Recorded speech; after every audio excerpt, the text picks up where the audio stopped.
Okay, so I did a video of the car and with the fenders. These are the replacement fenders that I found. This one is an OEM 1963 Fender, which 1961 through 64 were all the same. So you can see that this is going to fit just perfectly in its place, and it was just a real rare find.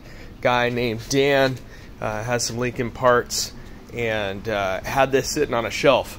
So very rarely do you find something like an original Fender from the Lincoln factory that basically was never used.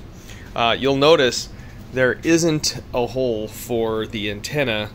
They did that because in 61 through 64 there were different places for that antenna hole to go. So that's that one.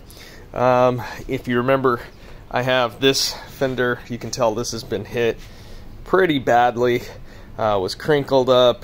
Somebody drilled it out, pulled it out, put tons of Bondo in it, and then after I had it sandblasted, just shows everything.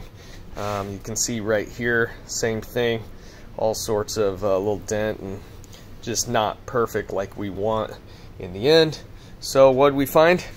We found it's a 61 bumper, which again, 61 through 64, exactly the same. 65 is a little bit different in the front piece here because the grille is different.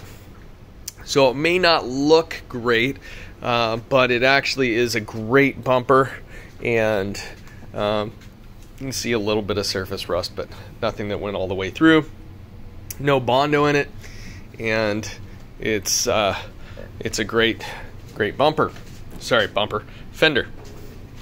So we're gonna take this one and we're gonna get it powder coated, cleaned up, and we'll put it on here. Now what we have to do is we have to take out all of these spot welds, any of these little bits right here.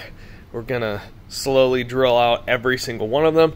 There's a spot weld drill tool, which I'm gonna invest in, see if that's any good. A lot of people will just take a regular drill. They'll drill through the first layer of the metal to kind of release that spot weld, and then you can kind of see that there's a little bit of space right here. They'll get a spot weld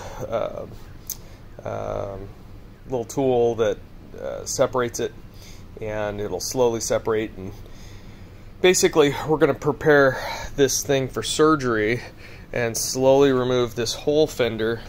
After this one gets sandblasted and powder coated, we'll put it back on, and then we won't have all of these major imperfections. So that is kind of the next step. You can see what we're going to be doing, and I'm going to have to do that on all four corners. So I haven't even done anything with the back yet, but we are going to do that next. So I'll show you the progress after we get these things taken apart and after we get them powder coated. They're going to look a lot different.